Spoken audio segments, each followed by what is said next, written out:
അപ്പോൾ ഈ കുടവയറ് കുറയ്ക്കാൻ ഈസി ആയിട്ട് ചെയ്യാവുന്ന കുറച്ച് വ്യായാമങ്ങൾ നമുക്ക് ഈ ടി വി കണ്ടുകൊണ്ടിരിക്കുമ്പോൾ അല്ലെങ്കിൽ ഈ യൂട്യൂബ് നോക്കിക്കൊണ്ടിരിക്കുമ്പോൾ ചെയ്യാവുന്ന ചെറിയ കുഞ്ഞു കുഞ്ഞു വ്യായാമങ്ങൾ, അത് വളരെ എളുപ്പത്തിൽ നമ്മുടെ വീട്ടിൽ തന്നെ ഉണ്ടാക്കാവുന്ന വെയിറ്റ് ഉരുക്കിക്കളയുന്ന ഫാറ്റ് ബേൺ ചെയ്യുന്ന ഒരു ഡ്രിങ്ക്. ഇത് വയറ് കുറയാൻ മാത്രമല്ല കേട്ടോ, നമ്മുടെ ഉള്ളിലുള്ള കാർബൺ ഡൈ ഓക്സൈഡിൻ്റെ അളവ് പരമാവധി കുറയ്ക്കാനായിട്ടും പ്രത്യേകിച്ചും റെസ്പിറേറ്ററി ഫെയിലർ ഉള്ള പേഷ്യൻസിന് നമ്മളിത് പറഞ്ഞു കൊടുക്കാറുണ്ട്. മധുരം, ബേക്കറി സാധനങ്ങൾ, മൈദ അടങ്ങിയത്, പിന്നെ കപ്പ, ചേന, ചേമ്പ് പോലുള്ള കിഴങ്ങ് വർഗ്ഗത്തിൽപ്പെടുന്നത് എല്ലാം നല്ല പോലെ സ്റ്റാർച്ചും കാർബോഹൈഡ്രേറ്റും കൂട്ടുന്നതാണ്. കുടവയർ കുറയ്ക്കുക എന്നുള്ളത് എല്ലാവരുടെയും അത്യന്താപേക്ഷിതമായിട്ടുള്ള ഒരു ആവശ്യമായി മാറിയിരിക്കുന്നുണ്ട്. കുടവയർ ഉണ്ടാക്കുന്ന ശാരീരിക പ്രശ്നങ്ങൾ വേറൊരു ഭാഗത്ത്, അതുമൂലമുണ്ടാകുന്ന നാണക്കേടും ബോഡി ഷേമിങ്ങും വേറൊരു ഭാഗത്ത്.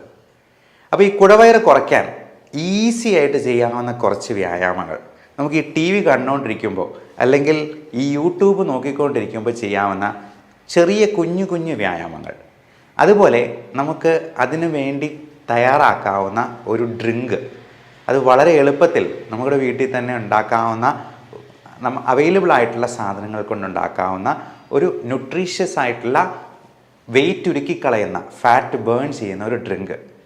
ഇത് രണ്ടുമാണ് ഞാൻ ഇന്ന് നിങ്ങൾക്ക് മുമ്പിൽ അവതരിപ്പിക്കുന്നത്. ഇതൊരു 14 days ചലഞ്ചാണ്. 2 ആഴ്ചത്തേക്ക് 14 ദിവസത്തേക്ക് നിങ്ങളിത് കൃത്യമായിട്ട് ഫോളോ ചെയ്യുക. എന്നിട്ട് കുടവയറ് കുറയുന്നുണ്ടോ ഇല്ലയോ എന്നുള്ളത് നോക്കിയിട്ട് ഈ വീഡിയോയുടെ താഴെ കമൻ്റായിട്ടൊന്ന് രേഖപ്പെടുത്തുകയും ചെയ്യുക. ഓക്കെ, അപ്പോൾ ഏറ്റവും ആദ്യം തുടങ്ങുന്നത് നമുക്ക് ലഘുവായിട്ട് ചെയ്യാവുന്ന എക്സസൈസാണ്. പിന്നെ ഇതിന് ഇച്ചിരി കഷ്ടപ്പെട്ട് ചെയ്യേണ്ട കുറച്ച് എക്സസൈസും കൂടെ ഞാൻ അവസാനത്തേക്ക് പറയുന്നുണ്ട്. ഏറ്റവും ലഘുവായിട്ട് നമുക്ക് ഈ ടി വി കണ്ടുകൊണ്ടിരിക്കുമ്പോൾ തന്നെ ചെയ്യാവുന്ന ഒരു കാര്യമുണ്ട്. നമ്മൾ ഈ സോഫയിലൊക്കെ ഇരുന്ന് ചിലപ്പോൾ നല്ല റിക്ലൈനറിലൊക്കെ ഇങ്ങനെ വളരെ സന്തോഷത്തോടെ കിടന്നുകൊണ്ടൊക്കെ ആയിരിക്കും മിക്കവാറും ടി വി കാണുന്നത്. അതിന് പകരം നമ്മൾ ഈ സോഫയിൽ ഇരിക്കുമ്പോൾ തന്നെ കാല് പതുക്കെ മടക്കി താഴ്ത്തുന്ന ആ ഒരു എക്സസൈസ് ഒന്ന് ചെയ്ത് നോക്കുക. അത് നമുക്ക് എത്ര തവണ വേണമെങ്കിലും ചെയ്യാം, അതിന് വലിയ പ്രശ്നങ്ങളൊന്നുമില്ല. മുട്ടുവേദനയുള്ളവർക്കും അത് ചെയ്യാവുന്നതാണ്. അപ്പോൾ പതുക്കെ ഒന്ന് മടക്കുക, താഴ്ത്തുക. നമ്മുടെ വീട്ടിലല്ലേ, ആര് കണ്ടാലും കുഴപ്പമില്ല. ഇനി തിയേറ്ററിൽ വെച്ച് ചെയ്യുന്നാൽ പോലും ഒരു പ്രശ്നമില്ല.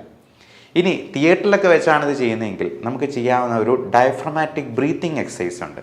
ഇത്രയേ ഉള്ളൂ. നമ്മുടെ അബ്ഡോമിനൽ മസിൽസിനെ നല്ലപോലെ കൺട്രാക്ട് ചെയ്ത് നമ്മൾ ശ്വാസം നല്ല ശക്തിയിൽ വെളിയിലോട്ട് വിടുക. അതിന് ബ്രീത്തിങ് എക്സസൈസിന് നമ്മൾ പറയുന്ന പൾമണോളജിസ്റ്റിൻ്റെ ഒരു ടെർമിനോളജി ഉണ്ട്, പേഴ്സണലി ബ്രീത്തിങ് എന്ന് പറയും. അതിത്രയേ ഉള്ളൂ. മൂക്കിലൂടെ നമ്മൾ 3 സെക്കൻഡ് ശ്വാസം വലിച്ചെടുക്കുന്നു, വായിലൂടെ ഊതി പുറത്തേക്ക് 6 സെക്കൻഡ് പുറത്തേക്ക് വിടുന്നു. ഇത് വയറ് കുറയാൻ മാത്രമല്ല കേട്ടോ, നമ്മുടെ ഉള്ളിലുള്ള കാർബൺ ഡൈ ഓക്സൈഡിൻ്റെ അളവ് പരമാവധി കുറയ്ക്കാനായിട്ടും പ്രത്യേകിച്ചും റെസ്പിറേറ്ററി ഫെയിലർ ഉള്ള പേഷ്യൻസിന് നമ്മളിത് പറഞ്ഞു കൊടുക്കാറുണ്ട്. അതുപോലെ ഓക്സിജൻ കണ്ടന്റ് നന്നായിട്ട് കൂട്ടാനും കാർബൺ ഡൈ ഓക്സൈഡിനെ പരമാവധി വെളിയിലോട്ട് തള്ളുകയും ചെയ്യുന്നത് വഴി നമുക്ക് കൂടുതലായിട്ട് എനർജി ജനറേറ്റ് ചെയ്യാനായിട്ട് ഈ ഓക്സിജൻ പര്യാപ്തമാക്കുകയാണ് ചെയ്യുന്നത്. അതുപോലെ തന്നെ മസിൽസിനെ കൂടുതലായിട്ട് നമ്മൾ എക്സേർട്ട് ചെയ്യുന്നത് വഴി നമ്മുടെ വയറ്റിലെ കൊഴുപ്പ് അലിയിച്ച് കഴിയാനും പറ്റും. ഇനി ആ ഇരിപ്പിൽ നിന്ന് ഒന്ന് എണീറ്റ് നിൽക്കാൻ പറ്റുവാണെങ്കിൽ നമുക്ക് ഈസി ആയിട്ട് ചെയ്യാവുന്ന ഒരു കാര്യം കൂടിയുണ്ട്, സ്ക്വാറ്റ്സ് എന്ന് പറയുന്ന എക്സസൈസ്. അത് ഇത്രയേ ഉള്ളൂ. നമ്മൾ നേരെ കൈ ഇങ്ങനെ വെച്ചിട്ട് ഇരുന്ന് നല്ലപോലെ കുനിഞ്ഞിരുന്ന് നമ്മുടെ ഈ മുട്ട് നമ്മുടെ നെഞ്ചിൽ മുട്ടുന്നത് പോലെ അത്രയും നല്ല രീതിയിൽ ഇരിക്കുക. എന്നിട്ട് വീണ്ടും എണീറ്റ് നിൽക്കുക. അതൊരു 15 പ്രാവശ്യം ചെയ്യുക. അങ്ങനെ ഒരു 3, 4, 5 റെപ്പറ്റീഷൻസ് വേണമെങ്കിൽ ചെയ്യാം. ഒരുമിച്ച് ചെയ്യേണ്ട ആവശ്യമില്ല. അത് ആദ്യം ഒരു 2 സെറ്റിൽ തുടങ്ങുക, പതുക്കെ പതുക്കെ നമുക്കത് ഇൻക്രീസ് ചെയ്ത് തുടങ്ങാം. വേറൊരു ടെക്നിക്കുണ്ട്, റിഷ്വിൻ ട്വിസ്റ്റ് എന്ന് പറയും. നമുക്ക് ഈ സൈഡിലൊക്കെ ഉള്ള ഫാറ്റ് ഉണ്ടല്ലോ, അത് ഉരുക്കിക്കളയാൻ ഏറ്റവും നല്ലത് ഈ ട്വിസ്റ്റിംഗ് എക്സസൈസാണ്. അതൊന്ന് എണീറ്റ് നിന്നിട്ട് ചെയ്യുവാണെങ്കിൽ നല്ലത്.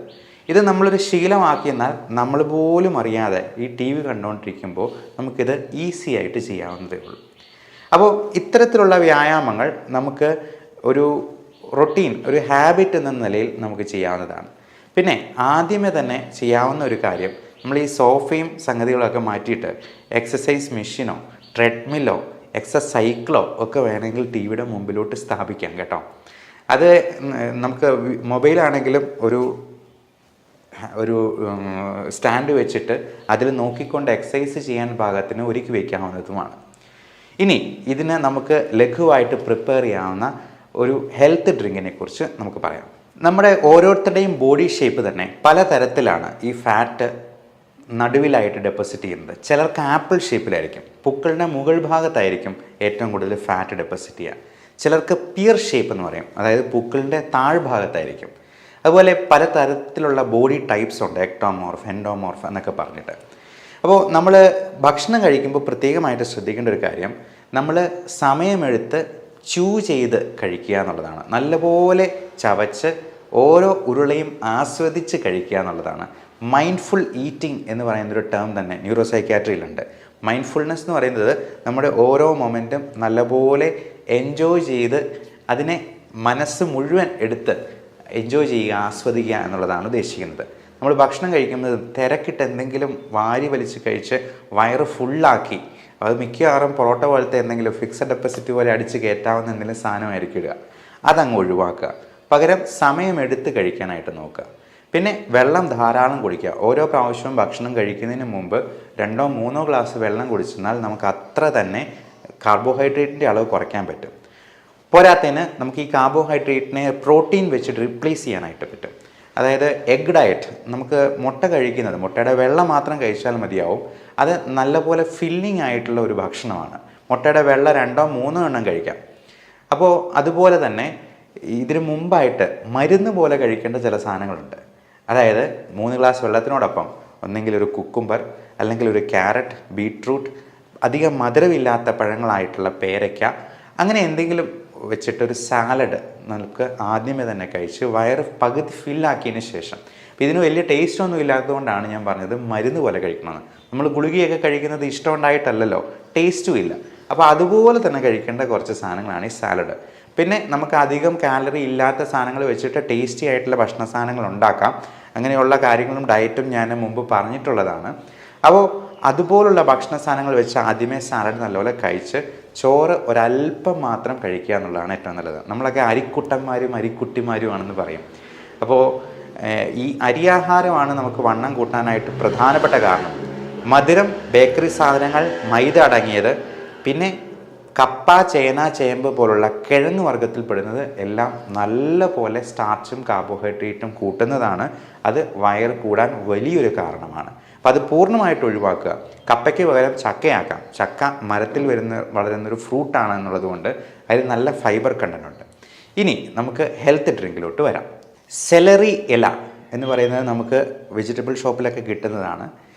ഇഞ്ചി, കറുവപ്പട്ട പൊടിച്ചത്. 4ാമത്തെ ഇൻഗ്രീഡിയൻറ്റ് ശകലം ഒരു ഉപ്പ്, അല്പം ആപ്പിൾ സിഡർ വിനേഗർ. ഏറ്റവും പ്രധാനപ്പെട്ട ഒരു സംഗതിയാണ് വെർജിൻ കോക്കനട്ട് ഓയിൽ, ചക്കിലാട്ടിയ പ്യുവറായിട്ടുള്ള കോക്കനട്ട് ഓയിൽ, വെളിച്ചെണ്ണ. അപ്പോൾ ഇത്രയും നമുക്ക് ആവശ്യത്തിനെടുക്കാം. ഓരോന്നിൻ്റെയും അളവ് നമുക്ക് തന്നെ ഏകദേശം നിശ്ചയിക്കാം. ഇഞ്ചി ഒത്തിരി എടുത്തിട്ടുണ്ടെങ്കിൽ അതിൻ്റെ ഒരു ചവർപ്പുണ്ടാവും. അതുപോലെ ഈ ഇലയാണെന്നുണ്ടെങ്കിലും നമ്മൾ അതിന് പറയുന്ന സെലറി ഇല എന്നാണ്, അത് പ്രത്യേകം ചോദിച്ചു വാങ്ങിക്കുക. അപ്പോൾ ഇത്രയും സാധനങ്ങളെടുത്ത് നമുക്ക് മിക്സിയിലിട്ട് അടിക്കുക. അടിച്ചതിന് ശേഷം ഈ അതിൽ ആപ്പിൾ സിഡർ വിനെഗറും ഗ്രീൻ ടീ നമുക്ക് അല്ലാതെ തന്നെ പ്രിപ്പയർ ചെയ്ത് വെക്കുന്നത് ഉണ്ടാകാം. അപ്പം അതിൽ ആവശ്യത്തിന് വെള്ളവും ചേർത്ത്, ആവശ്യത്തിന് വെർജിൻ കോക്കനട്ട് ഓയിലും, ആവശ്യത്തിന് ഉപ്പും, ഒരു നുള്ളുപ്പും മതിയാവും. ഇത്രയും മിക്സിയിലിട്ട് അടിക്കുക. എന്നിട്ട് അരിച്ചിട്ട് നമുക്ക് അതിൻ്റെ ടേസ്റ്റിന് വേണമെങ്കിൽ ഷുഗർ ഫ്രീ ആഡ് ചെയ്യാം. ഷുഗർ ആയിട്ട് ആഡ് ചെയ്യാൻ പാടില്ല. ഏറ്റവും അഭികാമ്യം ഷുഗർ ഒന്നുമില്ലാതെ, ഷുഗർ ഫ്രീയും ഇല്ലാതെ നമുക്ക് ഡയറക്റ്റായിട്ട് കഴിക്കുന്നതാണ്. Artificial 0 calorie സ്വീറ്റ്നറുണ്ട്.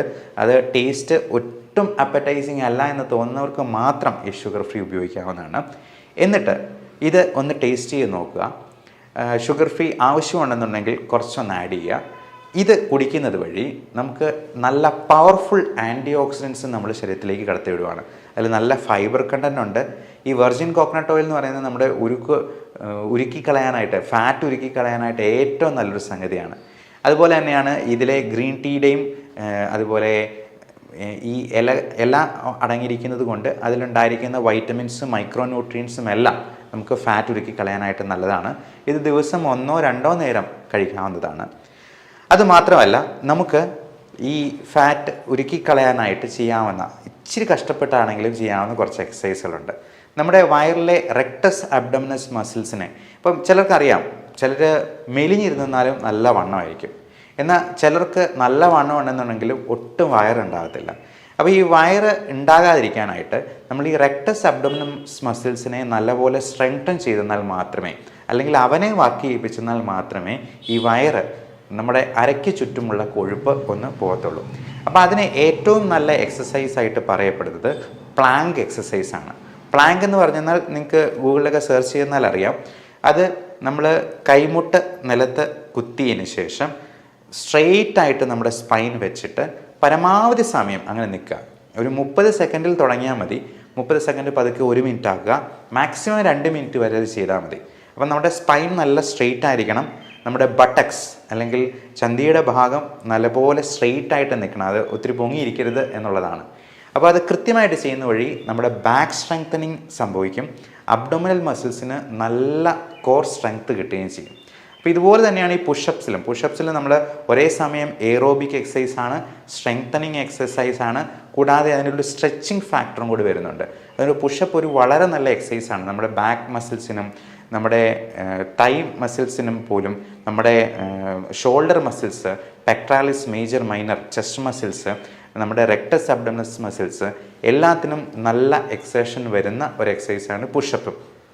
അതുപോലെ തന്നെയാണ് ഈ അബ്ഡോമിനൽ ക്രഞ്ചസ് എന്ന് പറയുന്നത്. അബ്ഡോമിനൽ ക്രഞ്ചസ് ഇത്രയേ ഉള്ളൂ. നമ്മൾ നേരെ കിടന്നതിന് ശേഷം നമ്മുടെ കാൽമുട്ടുകളിൽ കൈമുട്ട് കഴുത്തിൽ വെച്ചതിന് ശേഷം 2 സൈഡിലും മാറി മാറി വയ്ക്കുക എന്നുള്ളതാണ്.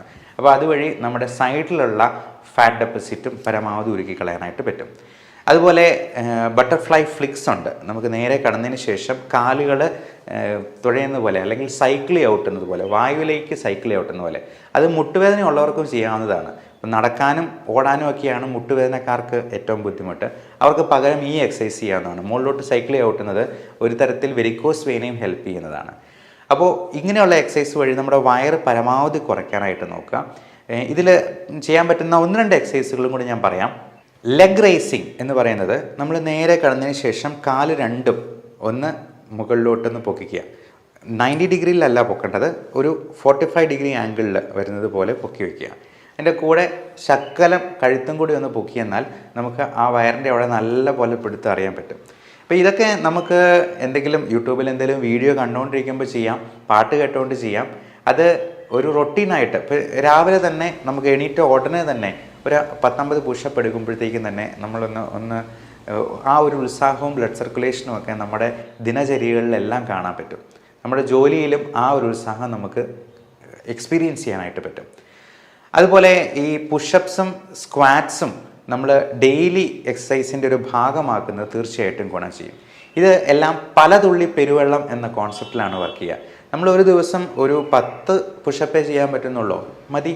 ആ 10 എണ്ണം ഒരു വർഷം ആകുമ്പോഴത്തേക്കും എത്ര പുഷപ്പായി എന്ന് നമുക്ക് കാൽക്കുലേറ്റ് ചെയ്ത് നോക്കാവുന്നതേ ഉള്ളൂ. അപ്പം അത്രയും പുഷപ്പ് നമുക്ക് കിട്ടുന്നുണ്ടെങ്കിൽ അതുകൊണ്ട് തന്നെ വയറ് കുറഞ്ഞില്ലെങ്കിൽ പോലും കൂടാതെ നോക്കാമല്ലോ എന്നുള്ളതാണ് നമ്മളത് നോക്കേണ്ടത്. അപ്പോൾ എപ്പോഴും ഈ കോൺസെപ്റ്റ് ഓർക്കുക, പലതുള്ളി പെരുവെള്ളം. എപ്പോഴും നമുക്ക് മടി തോന്നുമ്പോൾ ജസ്റ്റ് ഡു ഇറ്റ് എന്ന് മനസ്സിൽ ഇടയ്ക്കിടയ്ക്കൊന്ന് ഉരുവിട്ടുകൊള്ളുക. അപ്പോൾ അത് ഭക്ഷണത്തിൻ്റെ കാര്യത്തിലാണെങ്കിലും എക്സസൈസിൻ്റെ കാര്യത്തിലാണെങ്കിലും നമ്മൾ നമ്മളെ തന്നെ മോട്ടിവേറ്റ് ചെയ്തുകൊണ്ട് നിൽക്കുക. അടുത്ത ഒരു എക്സസൈസ് എന്ന് പറയുന്നത് മൗണ്ടൻ ക്ലൈംബ്സ് എന്ന് പറയും. മൗണ്ടൻ ക്ലൈംബ് നമ്മൾ കുന്നു കയറാനൊന്നും പോകുന്നില്ല, നമ്മൾ നിലത്ത് കിടന്നുകൊണ്ട് തന്നെ ഇപ്പോൾ മൗണ്ടൻ ക്ലൈംബ് ചെയ്യുന്നത് പോലെ കാല് 2 സൈഡിലും മാറി മാറി നല്ലപോലെ മടക്കുക എന്നുള്ളതാണ്. അപ്പം മൗണ്ടൻ ക്ലൈംബ് ചെയ്യുന്നതിൻ്റെ അതേ എഫക്റ്റ് തന്നെ നമുക്ക് അവിടെ കിട്ടും. അതേപോലെ തന്നെ ഹൈ കിക്സാണ് വേറെ ചെയ്യാവുന്നത്. അതായത് കാല് നല്ല ഉയർത്തി നമ്മൾ കൈ ഇങ്ങനെ വെച്ചിട്ട് നല്ല പോലെ ഒരു കിക്ക് വയ്ക്കുക, അല്ലെങ്കിൽ മുട്ടുകൊണ്ടാണെങ്കിലും നമ്മൾ മാറി മാറി 2 കാലുകളും നമ്മുടെ കൈപ്പത്തിയിൽ തൊടുന്നത് പോലെ ഓടുന്നത്, അതാണ് ഹൈ കിക്സ് എന്നതുകൊണ്ട് ഉദ്ദേശിക്കുന്നത്. അപ്പോൾ ഇങ്ങനെയൊന്നും പറ്റിയില്ലെങ്കിൽ നമുക്ക് ഇതിന് വളരെ അത്ഭുതങ്ങൾ ഉണ്ടാക്കുന്ന തരത്തിലുള്ള മരുന്നുകൾ ഇന്ന് അവൈലബിൾ ആണ് എന്നുള്ളതാണ് ഇതിനകത്ത് ഏറ്റവും പ്രധാനമായിട്ടുള്ളൊരു കാര്യം. ചിലർ പറയാറുണ്ട് എന്തൊക്കെ ചെയ്തിട്ടും വണ്ണം കുറയുന്നില്ല എന്നുണ്ടെങ്കിൽ നമുക്ക് അങ്ങനെയുള്ള മരുന്നുകളും ഉണ്ട്. അത് നമ്മുടെ ഭക്ഷണത്തിലെ ഫൈബർ കണ്ടൻറ്റ് കൂട്ടുന്ന രീതിയിലുള്ള ആൽഫ സൈക്ലോഡെക്സിൻ പോലുള്ള മരുന്നുകളുണ്ട്. അതുകൂടാതെ നമുക്ക് ഈ ഫാറ്റിൻ്റെ അബ്സോർപ്ഷൻ ഇൻഡസ്ട്രിയിൽ നിന്ന് അധികം ഉണ്ടാകാതെ ആ ഫാറ്റ് മുഴുവൻ നമ്മുടെ മലത്തിൻ്റെ കൂടെ പോകുന്ന എക്സ്ക്രീറ്റ് ചെയ്യുന്ന രീതിയിലുള്ള ഫാറ്റ് കില്ലിംഗ് ആയിട്ടുള്ള മെഡിസിൻസ് ഉണ്ട്. അത് ഒട്ടും അബ്സോർബ് ചെയ്ത് പോകത്തില്ല എന്നുള്ളത് കൊണ്ട് ഇത് മൊത്തം ഫാറ്റിലൂടെ പോകുന്നത് നമുക്ക് കാണാനും പറ്റും. ഇൻഡസ്ട്രിയിലൊക്കെ ഇപ്പം ചെറിയ ഓയിലി ആയിട്ടുള്ള സ്റ്റൂള് പോവുകയും ചെയ്യും. അപ്പം നമ്മൾ എന്തെങ്കിലും ഓയിലി ആയിട്ടുള്ള ഫുഡ് കഴിച്ചെന്നാലും അത് അബ്സോർബ് ചെയ്യാതെ ഫാറ്റ് മുഴുവൻ നമ്മുടെ മലത്തിലൂടെ തന്നെ പോകുന്ന തരത്തിലുള്ള മെഡിസിൻസും ഇന്നുണ്ട്. ഇതൊന്നും പറ്റാത്ത സെലിബ്രിറ്റീസൊക്കെ ആണെങ്കിൽ ലൈപ്പോസെക്ഷന് പോകാറുണ്ട്, അതുപോലെ ഗ്യാസ്ട്രിക് ബൈപ്പാസ് സർജറി ചെയ്യാറുണ്ട്. പക്ഷെ നമ്മൾ ഒരിക്കലും ഒരു സർജറിയിലോട്ട് പോവുക അത്രയ്ക്ക് മോർബിഡ് ഒബീസിറ്റി അല്ലെങ്കിൽ അഡ്വൈസബിൾ അല്ല. അതായത് BMI ഒരു 30-ലും കൂടുതലാണെങ്കിൽ തീർച്ചയായിട്ടും നമ്മൾ സർജറി കൺസിഡർ ചെയ്യും. അല്ലെങ്കിൽ ഈ ഗ്യാസ്ട്രിക് ബൈപ്പാസ് ഒക്കെ ചെയ്യുമ്പോൾ നമ്മുടെ ഇൻറ്റസ്റ്റൈൻ്റെ അല്ലെങ്കിൽ വയറിൻ്റെ കുറച്ച് ഭാഗങ്ങൾ ന്യൂട്രിയൻ്റ് അബ്സോർപ്ഷൻ ഇല്ലാണ്ടാകുന്ന രീതിയിൽ ചിലപ്പോൾ കുറഞ്ഞു പോകാറുണ്ട്. കാരണം നമ്മുടെ ആവശ്യത്തിനുള്ള പ്രോട്ടീൻസും ന്യൂട്രിയൻസും ഒക്കെ അബ്സോർബ് ചെയ്യാനായിട്ടുള്ള സ്പേസ് പോലും ഇല്ലാണ്ടാകുന്നത് കൊണ്ട് ചിലപ്പോൾ ഹൈപ്പോഗ്ലൈസീമിയോ അല്ലെങ്കിൽ ന്യൂട്രിയൻ ഡെഫിഷ്യൻസിയോ ഒക്കെ ഇങ്ങനെയുള്ളവർക്ക് ലോങ് ടേമിൽ കാണാൻ സാധ്യതയുണ്ട് എന്നുള്ളത് കൊണ്ട്. അതുപോലെ ലൈപ്പോസെക്ഷന് അതിൻ്റേതായിട്ടുള്ള ചിലപ്പോൾ സൈഡ് എഫക്ട്സ് ഉണ്ടാകാം. അതുകൊണ്ട് ആദ്യമേ നമുക്ക് ഇങ്ങനെയുള്ള ലൈഫ് സ്റ്റൈൽ മോഡിഫിക്കേഷൻ എല്ലാം നോക്കിയിട്ടും പറ്റിയില്ല എന്നുണ്ടെങ്കിൽ ഇതിനുള്ള മെഡിസിൻസ് നോക്കാം. ഒട്ടും പറ്റിയില്ല, മോർബിഡ് ഒബീസിറ്റിയിലേക്ക് പോകുകയാണെങ്കിൽ തീർച്ചയായിട്ടും സർജിക്കൽ ഓപ്ഷൻ നമ്മൾ തിരഞ്ഞെടുക്കേണ്ടി വരും. ഈ മെഡിക്കൽ പ്രാക്ടീസ് എന്ന് പറയുന്നത് ഒരു ചെസ്സ് കളിക്കുന്ന പോലെയാണെന്ന് പറയാം. നമ്മൾ ഒരുപാട് മാനദണ്ഡങ്ങൾ വെച്ചിട്ടാണ് ഒരു മരുന്ന് കൊടുക്കുക. സർജറി എന്ന് പറയുന്ന ക്യാരംസ് കളിക്കുന്ന പോലെയാണ്. നമ്മുടെ ഫൈൻ സർജിക്കൽ ഹാൻഡ് മൂവ്മെൻറ്റ്സ് ആണ് അതിനകത്ത് ഏറ്റവും നിർണായകമാവുക. ഏറ്റവും നല്ലൊരു സർജൻ ഒരു സർജൻ ആകുന്നത് എപ്പോഴാണെന്ന് ചോദിച്ചെന്നാൽ ഏത് പേഷ്യൻ്റാണ് സർജറിക്ക് സ്യൂട്ടബിൾ, ഏത് പേഷ്യൻ്റാണ് സർജറിക്ക് കത്തി വയ്ക്കാൻ പാടില്ലാത്തത് എന്ന് മനസ്സിലാക്കുന്നിടത്താണെന്ന് നമ്മുടെ പ്രൊഫസർ പറയുമായിരുന്നു. So everyone take care of your health. Thank you.